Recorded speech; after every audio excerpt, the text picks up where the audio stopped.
question would be really around why the Soweto Theatre specifically was chosen to honor Hugh Masekela and not necessarily any other space in the country. Well, the festival started at Elka Stadium in Rockville, and we've had it there over the course of years. The feeling was that the Soweto Theatre is a great facility, and it's a facility that's bringing more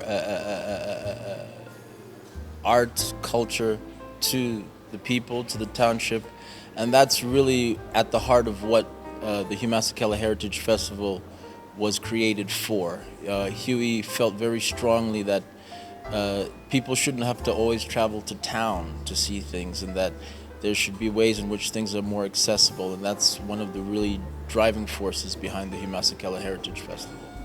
And then speaking on accessibility and heritage building, really, it's a conversation that's being had in the country, in the industry, not just around music artists, but artists in general. What do you think about heritage building and honoring our legends happening in the country? This is a question for both of you. Wow.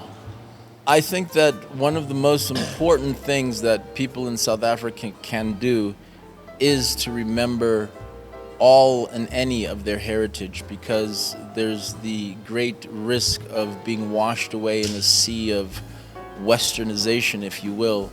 And there is a lot of value and importance in where we come from and the things that we do that are different from the things that other people do.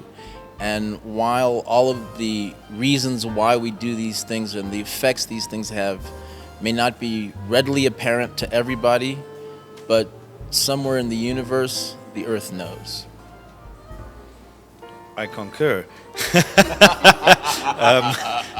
I mean, he summed it up perfectly. I just from my side as a musician, I guess musicians are a little tired of seeing the legends only honored once they have shuffled from this mortal coil.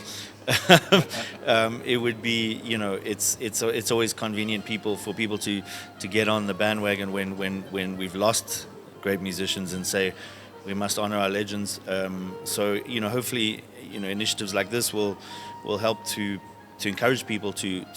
There are so many amazing artists, not just musicians in South Africa, but to encourage them while they are alive to celebrate their lives and to start these kind of events and festivals for musicians who have come along and changed things up and created lasting impressions. Because like I said, at the moment, it kind of generally seems like once they're gone, we'll honor them. But while they're here, let them struggle, I speak of the greater, because obviously there are a lot of artists who are not necessarily struggling, but there are a lot of us who are. So, yeah, that's my take on that, and especially what Mabush has said in terms of the heritage in its entirety is really important. Yeah. And speaking about that, a lot of people have the idea that musicians really have to do everything on their own. When we come to festivals, when we come to making music, when we come to advertising, where is the support really coming from? Do you think our government, for example, is doing enough in terms of supporting artists in the country? Well, they certainly do support quite a few artists. There's a lot of people who could say that they're not necessarily those artists. This is always a tricky one, because we can always stand up here and complain and say that people don't do enough for us. At the same time, musicians are often their own worst enemies. We're not always super proactive at going out and seeking that support. Unfortunately, the way the world's gone, you can no longer just be an artist. You can no longer just write music and perform music. You have to be so much more. You have to be your own marketing manager. You've got to be your own social media expert.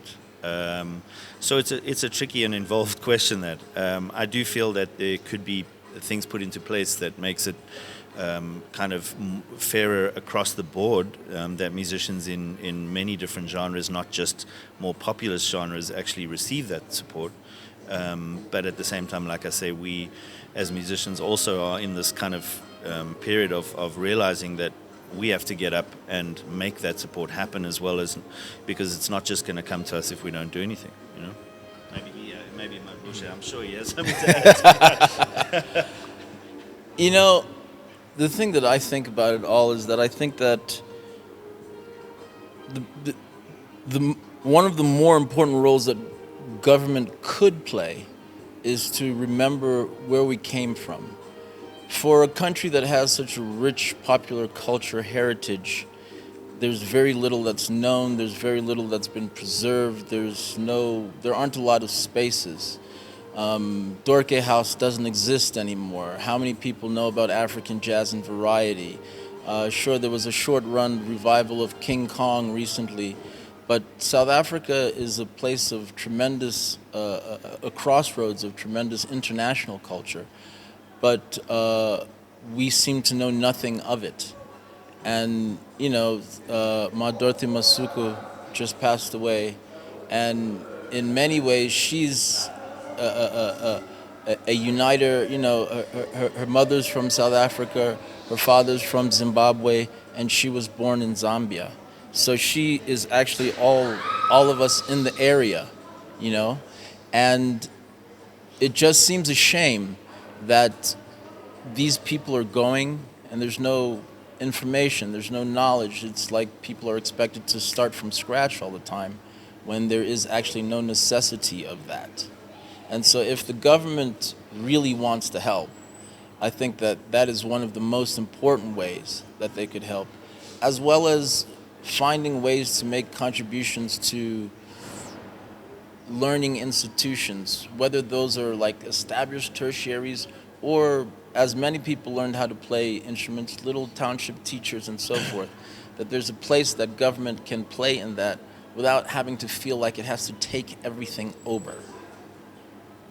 You've basically answered my follow-up question, so I think we're going to wrap it up with the last question. What can people expect for those who don't really know what's going to be happening here on Saturday? I mean, the amphitheater is going to be open for the first time, and that's something special. But what can people really expect when they come to the Soweto Theatre this weekend?